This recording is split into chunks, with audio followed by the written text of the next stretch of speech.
and whatever. So I find it safer, like, to be in shul than to be in a supermarket.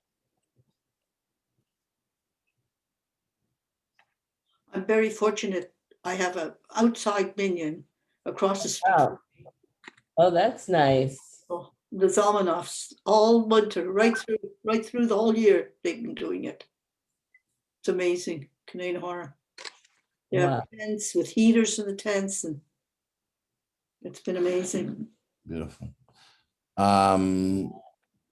We're gonna start. It's a new time, and I don't know what it is. We're gonna get ourselves started. So yeah, Shavua Tov. Shavua Tov. From Shabbos and a beautiful uplifting Shabbos. Every Shabbos has its own flavor and its own real special experience, which we want to bring into the week. This is what it's all about, to bring that into the week. With Havdallah, it's interesting. A lot of people are unaware, but we eat Shabbos. You're supposed to eat a meal, but it's not only Shabbos. Actually, there's another meal you're supposed to eat, which is Malava Malka. You're supposed to eat a meal after Shabbos, called Malava Malka, to escort the queen, the Shabbos queen. To escort the Shabbos queen. So Shabbos doesn't just end. We finish with Havdallah to bring Shabbos into our life. We also supposed to have Malava Malka. Many people light 2 candles on the table, and you wash for the meal, whatever it is, even if it's a small meal. We grew up, it was potatoes and herring. That's for Russians. Other people may have had other things, but the idea is that you celebrate, you mark it by escorting Shabbat slowly away, but also into our lives.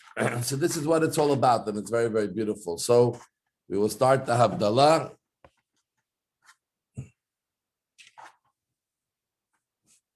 Sorry, you're here? Come. You didn't light it.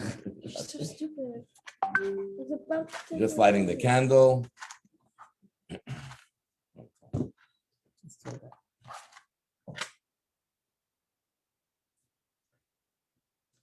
a new candle, so. Put the match inside there. You want to hold it? Okay, we'll let them see it. But you have to let them see it.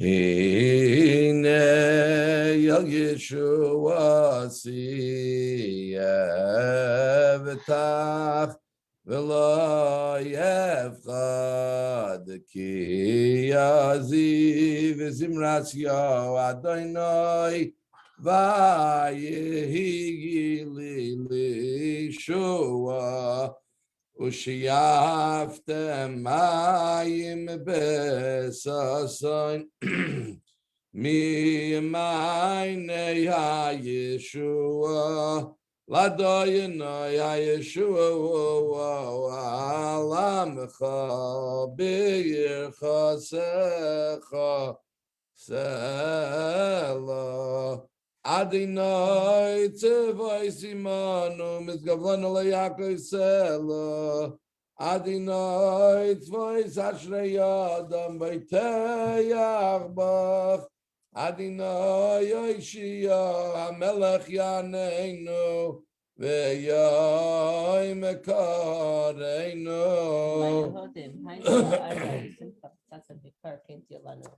La Yehudim Ha'oisa V'Yira V'Simcha V'Satzayin V'Yikar Kain Tialanu Kais Yeshua says V'Shem Adonai Yekra Sabri Meronon Baruch Atah Adonai Eloheinu Melech Haolam Beilei Pri Hagafen Baruch Atah Adonai Eloheinu Melech Haolam Beilei Minei B'Samim. Da da da da da da da da da da da. Baruch atah Adino Eloheinu melech haolam boirei miyoirei oreish. Baruch atah Adino Eloheinu melech haolam hamavdil ben kodesh lechoil ben ar lechoshech ben Yisrael amim ben yoy mashvi l'sheshes me'amasa baruch atah Adino hamavdil ben kodesh lechoil.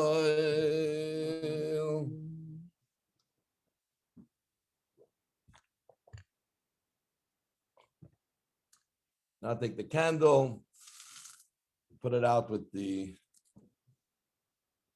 wine from the Havdallah. We take a little bit from behalf of everyone for wisdom, parnasah, livelihood this week, and strengthening of our faith in the coming of Mashiach, quickly in our days.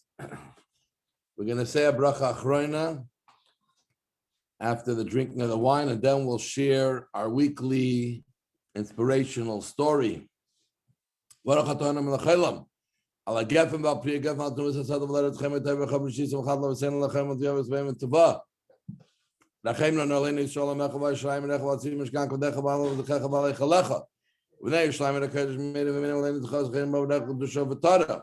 Ki ato Adonai tev meitel lakev nedecha al haaretz v'al priya gefen v'chanei al haaretz v'al priya gefen.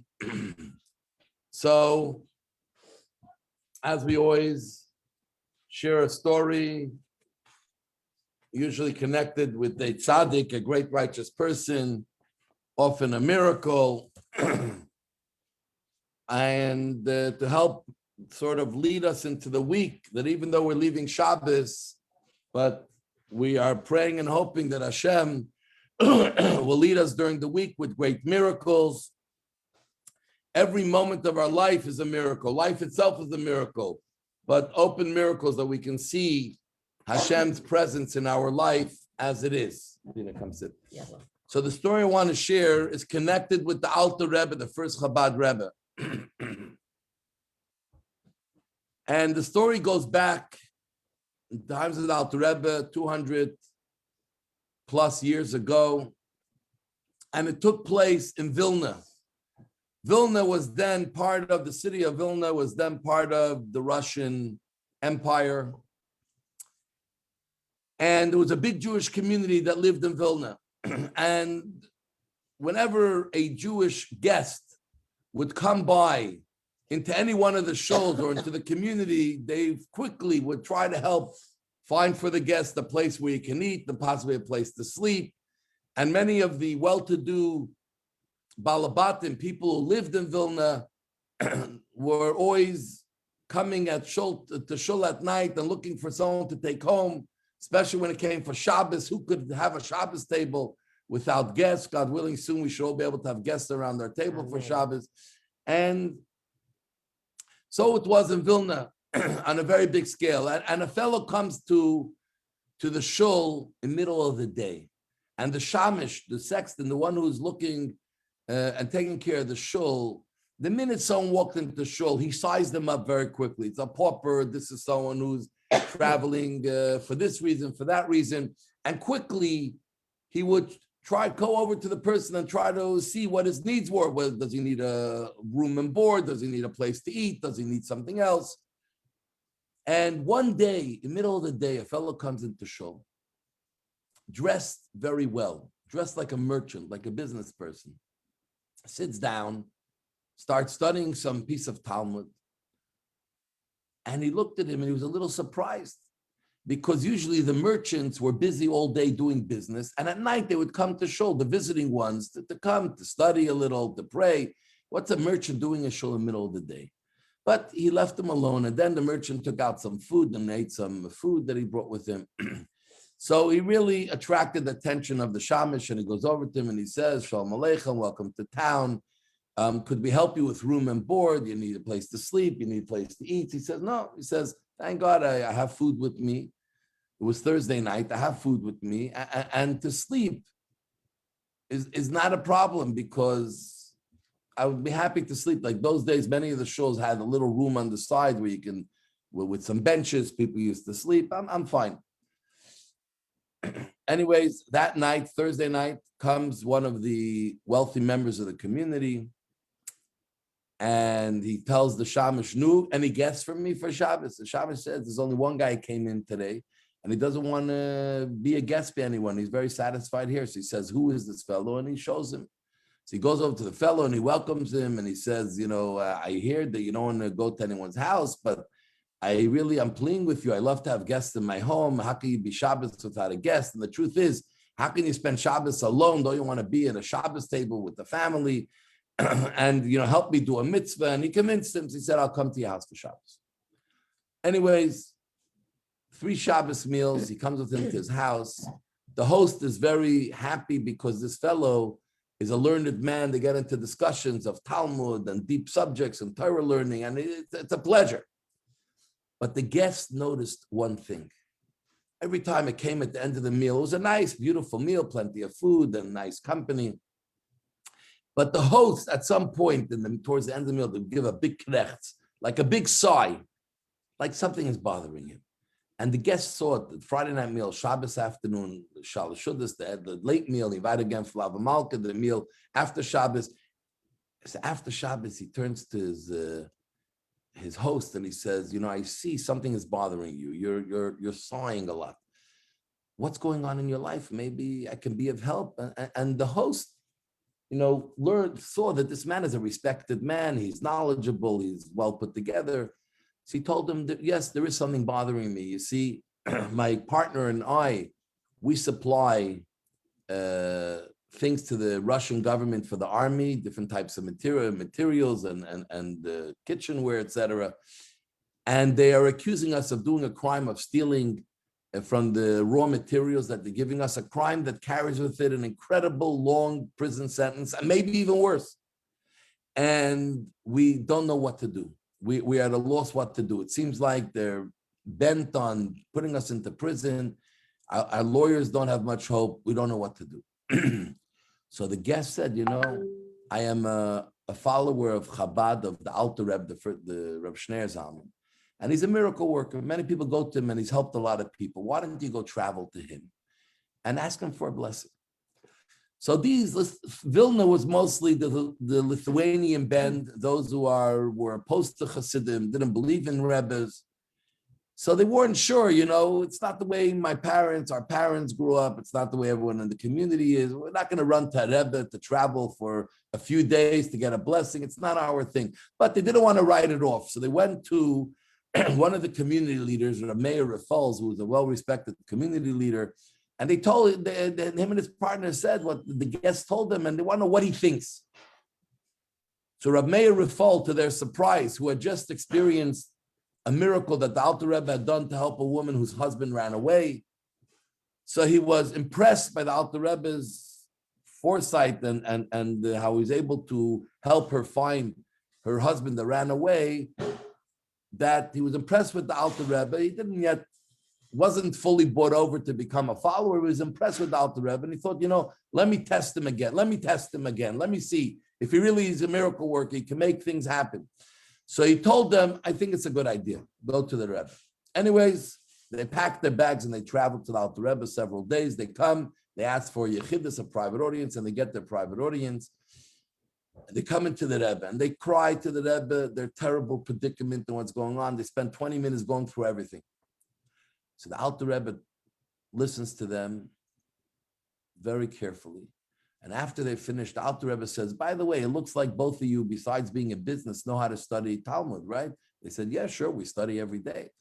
He says, there's a statement in the Talmud that says that the kingdom on earth is similar to the kingdom of heaven. What does it mean? In what way is the kingdom on earth, kings on earth, how are they similar to the king of heaven, to Hashem? So the two businessmen who were scholars as well, they were lost. They had no idea. They said, we don't know. So he said, I'll tell you. He said, just like kingdom of heaven, Hashem, we don't know Hashem's name. Like Moshe, before he went to Egypt, he asked Hashem, what should I tell the Jews? What's your name? Hashem said, don't tell me my name. Just tell them what I'm doing for them. So even though Hashem is a name, we don't know his name. What do we call Hashem? The king. God, the king. So too, kings on earth, they all have names, but no one calls them by their name. We all call them by the name, king, sultan, whatever each country is. That's what we refer to them. That's how the kingdom of heaven, like the kingdom of earth, and God should give you a lot of success. And he dismissed them. They walked out livid. They spent days coming here to get an answer to their problem. And the Alter Rebbe shares with them some obscure Talmudic passage. They were upset. We wasted so much time. We have a case coming up. So they go back to Vilna, not very happy. But now they have to go to St. Petersburg, the capital city, to deal with their case. So they go to the capital city, they meet with their lawyers, and the lawyers tell them things don't look good. We don't see a way out, but there's only one possibility. Every day, the minister of justice takes a walk in a certain park.